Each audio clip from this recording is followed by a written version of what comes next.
요게 제가 생각하는 매출 향상을 위한 업무 프로고, 지금도 이렇게 작업을 진행을 쭉 하고 있습니다. 누구나 그것만 따라오면 매출 다 올라갈 거 아닙니까?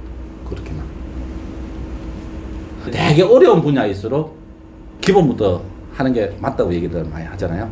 그러니까 그 기본부터, 제가 생각했던 기본부터 이렇게 체크를 해가는 게 매출을 올릴 수 있는 결국은 방법이 아닐까. 그래서 저부터도 이렇게 진행을 하려고 하고 있고, 저희 회사도 지금 이런 순서로 진행을 하고 있고, 제가 지원해주는 서비스를 하는 업체도 가능하면 이 순서대로 이래 진행을 해나가려고 하고 있거든요.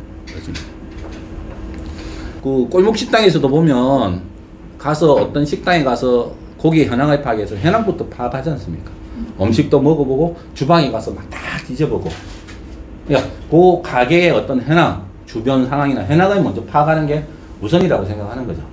근데 실제로 제가 현장에서 만나보면 가장 기본적인 매출액량과 비용 지출량이 이 기본이 안 되고 사업을 하시는 분들이 되게 많으시더라고요. 사업을 이제 막 시작하신 분도 3년, 5년, 심지어는 10년 이상 하신 분들도 나간 돈을 정리를 안 하시더라고요. 나간 돈. 가장 저는 우선이라고 생각하거든요. 매출을 생각할 때 다음 시간에 해야 될 이 비용을 먼저 정리를 하는 게 가장 첫 번째라고 저는 생각해요. 우리 가정도 가게 부술 때 나갈 돈을 정리를 해야 내가 얼마나 벌어야 우리 가정이 돌아가겠구나를 느끼듯이 나갈 돈을 해야 되는데, 이 매장도 보면 이 비용들 실제로 안 나간 게 아니고 실제로는 나갔을 수도 있는 비용들인데 체크가 안 된 거죠. 그러니까 이 비용을 제대로 체크를 안 하면 어떤 문제가 생기느냐, 이 비용은 부가세로 환급받을 것도 있는데 부가세 한 것도 못 버리니까 쓸데없는 세금을 내게 되고, 비용을 인정 못 받고 매출만 그대로 신고를 하게 되니까 다음에 종합소득세를 또 많이 내는 이중의 노수가 발생이 되거든요. 이 국세청에서 이 비용을 인정을 해주는데, 그냥 돈은 나갔는데 돈을 그런 거 정리를 안 하면 비용을 하나도 인정을 못 받는 거예요. 비용을 인정을 못 받으니까 다음에 종합소득세를 많이 내는 거고, 돌려받아야 되는 게 부가세 환급인데, 이 부가세 환급 받는 비용을 처리를 안 하면 이게 정리부터 안 되는 거죠. 비용들도. 근데 이게 가장 기본인 이것도 안 하더라는 거예요. 안 하고 계시더라는 거죠. 이게 시작인데, 이 시작부터 체크를 해가는 게 너무나 뻔한 얘기잖아요. 어찌 보면. 그리고 매출을 이렇게 구분하는 게 맞을까요? 매출을. 이렇게도 사실은 구분이 안 돼 있었고요. 그 가게에서는 이 매출이 나왔을 때는 상품별로 매출이 나갈 거 아닙니까? 그죠? 가게든 어디면 상품별로 매출이 나와 있어야 분석을 해서 어떻게 매출을 키울 건가가 분석이 되잖아요. 카드 매출을 얼마하면 어떤 방향을 세울 수가 있는 거죠. 시작 자체가 안 되죠. 근데 가게를 이렇게 운영을 하고 회사를 이렇게 운영을 하는데 그냥 홍보하면 매출이 오르나요? 여기 홍보비 쓰고 매출이 안 오르는지를 기대하는 거죠. 그냥 또 비용도 처리를 제대로 안 하고. 요거는 제가 창업경영신문이라고 이 창업 관련된 국내 신문사에서 가장 오래된 데서 제가 창업 컨설턴트 교육을 10주간 받았던 적이 있었거든요. 그 중에 제가 좀 활용한 것 중에 이게 매출 부진 자가진단 체크리스트라는 겁니다. 그러니까 매출을 결정하는 부분은 아까도 말씀드렸듯이 되게 다양한 분야가 있거든요.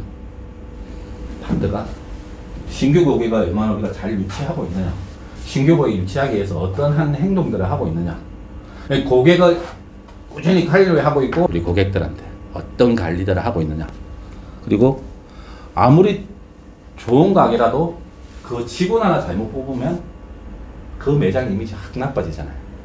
직원을 어떤 식으로 관리를 하고 있는지, 매출은 어떻게 관리하고, 아까 상품들이 고객이 특별히 좋아하는 전략 상품을 보유하고 있으신가요? 신상품 출시하고 있나? 상품별 매출량을 파악하고 있나요? 이걸 제가 체크해라고 드리면 두 가지 반응이 있으세요. 귀찮다. 또 하나는 다 안다. 다 하고 있다.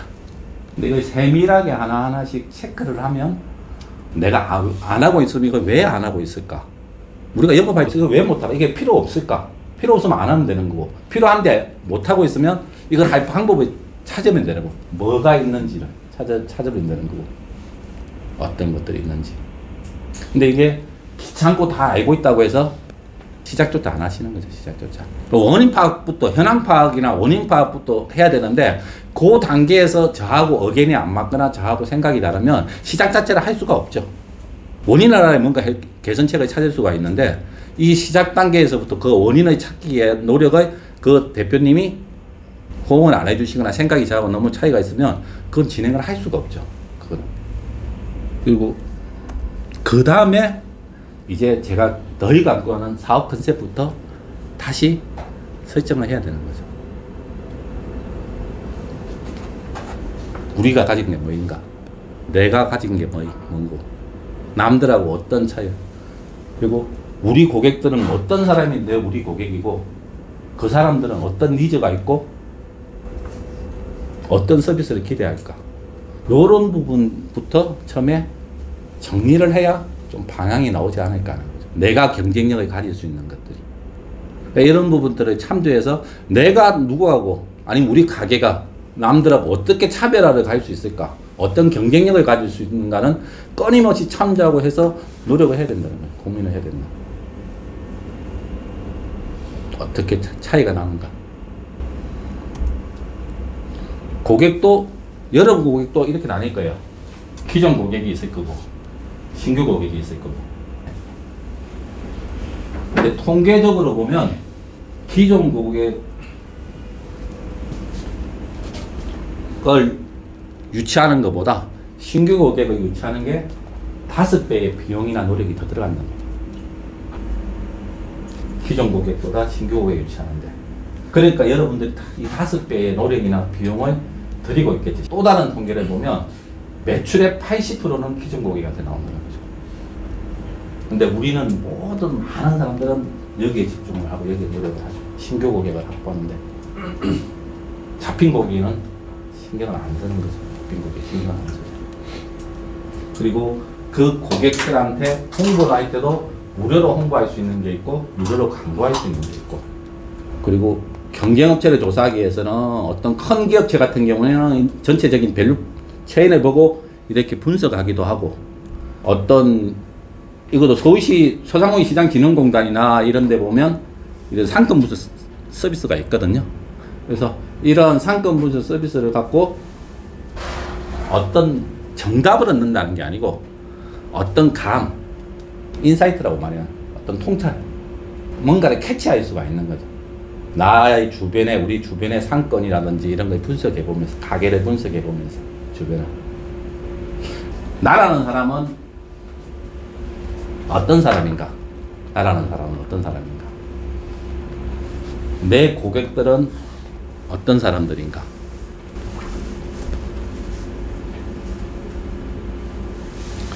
이 컨설팅 시장은 지금 어떤가? 트렌드가 어떤가?